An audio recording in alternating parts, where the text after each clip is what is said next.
bantu mwe muzala musiba mwegata muzina nekyo mama zo kumpe mwanye mugenda ne muzina walisa kakono amazibye biki alina amatako alina emizi abayazira ndove zibika amanya gaabwe kitalo nnyo TikTok Kakono yeewaddeho obutoka kati ono musajja wattu mu bukambwe mu nnaku munyiike alabiddwako ng'agamba nti Gravity oluvannyuma lw'omuppa bamukamwa yasazeewo kujja kumwewaanirako sooka olekinge owulize bulungi nnyo omwami oyo yakwatibwa Gravity oluvannyuma lw'okuvuma mu nnyina era musajja wattu agamba gye baamutereka eyo gye baamuliisiza bbi era Gravity yabiri emabega kikumi ku kinnaakyo Gravity yeewaanye era n'agamba nti ono ajja mukwata amukube addemu agamuliise. Lumbu yali Uganda wemba nyimba Lumbu yali Uganda wano Lumbu yali Uganda Lumbu yavayo n'abagamba amazima nasibika beba tutulugunya nze Kakono sifunanga bujjaja bisinga nafuna obujjaja bisinga sibogerera sibetagamu ssente betagamusa mu bujjanjabi Kakono neetagisa bujjanjabi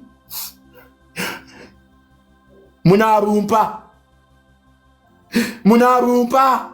wamagasoka kunzita munampa obujjanjabi obate mumpe mukingambe munampa obujjanjabi abantulugunya kubanga amazima mwavumye nze Kakono mwavumye wa mukono gumu mwamwine ebiri n'amagulu abiri mwatudde kuwa mukono ogumu abasajja abakulu abalina abaana basiba muzina mazima musiba muzina mwatudde kuwa mukono gumu mwasuze musiba muzina mwatudde kuwa mukono gumu ne muvuma laba gwe nnyina mwine ebiri noonya buyambi mwe mwina amamotoka mwevuga musiba musonda amamotoka ku nsi ya Mukama mazima temulifuna mirembe nga mwagala osidukira ku banaku temulifuna mirembe nga abanaku bakaba temulifuna mirembe mayumba gamwe temujja kwebakayo teri mugagga yena nga afunidde ku bugaga ng'omunaku amutulugunya mulowooza nti mulyebaka temulyebaka mulisula mutunula amaziga gaffe ge tukaaba gali batulugunya mututulugunya mu nsi yaffe tetulina ssente tetulina bwogerezi Kakono singa nafuna dde obwenkanya naye mwesulireyo bwanagamba sifuna ssente sifuna buyambi nze yejjanjaba mama wange nantwala mu ddwaliro munziikanga oba nfumise biso oba nzise oba nfudde ebya Kakono bikyagenda mu maaso wabula kkiriza mu second emu nkujjukiza Julie Potential Organic Products gendawo ku number 31 inbox nga ku WhatsApp oba gikubeko direct ojja kusobola okulanga ofuna ate eddagala kati olina okuleetedde kamuweebwa kati gwali ebweru njagala ulize bulungi nnyo naawe ali wano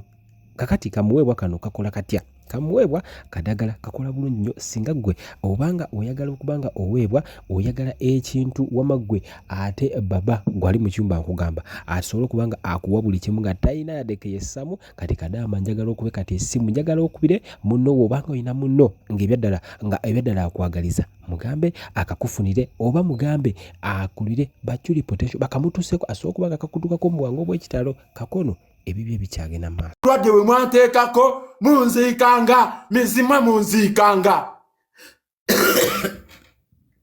kubanga obulwadde tebulinvaako nammwe mukimanyi tebulinvaako obulwadde naye nammwe amazima obulumi bwe nnyina ku mutima gwange n'abaana bammwe bali bukungula amaziga g'enkaaba buli olitya eri obulamu bwange buli muntu alina omwana nawe olikungula ku maziga g'enkaaba kubanga mmanyi abantulugunya muli bazadde abansekerera muli bazadde abandaba bubi muli bazadde abandabanga ekiwongole babazaala tebabapama nawe mulampe mulamutya sijja kupawa ndisigala ndi proud nze Kakono nisigala ndi proud nze Kakono kyekyo kimwajagaliza ndisigala nze Kakono ndisigala newe ndi bafudde ndisigala nze Kakono Sina sente ndi musajja mulekwa ne ndisigala nze kakono naye munatulugunya mutya siregaana kwekkiririzaamu ndisigala nekkiririzaamu omukono naguleka ku lw'e Masaka akisidenti siri kyakwogera kintu kyonna paka kufa kwange mulintulugunya nti malingituka ekiseera neefa mulinvuma Katonda abalaba mutulugunya muntu aliko bulemu bantu bange muvuma muntu aliko bulemu sina kye nabakola wano mu nsi buli omu mwagala wenvaayo ne mbagamba munnyambeko nejjanjabisa oyo avaayo n'ayogera nti tibantulugunyangako tampangako sente za kwejjanjabisa naye buli ekyantukako akimanyi buli ekindiko akimanyi naye nzasabiriza nejjanjabisa nembeerawo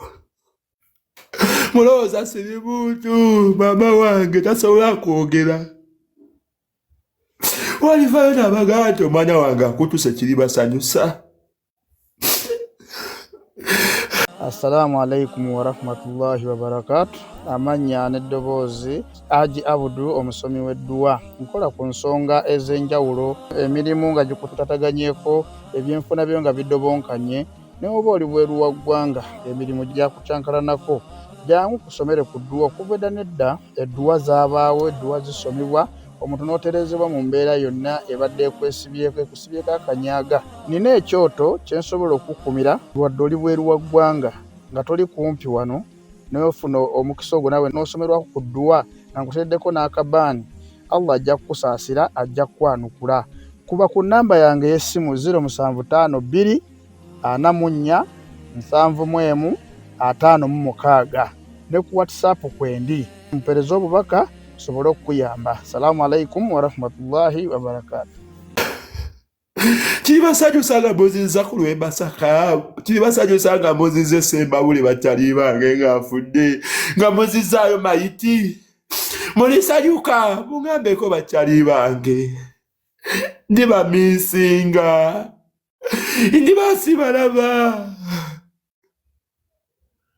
ebyange ebiri babikomyawo ba bulandi ndisigalawo ndibamisinga ba bulandi ndifa sifunye bwenkanya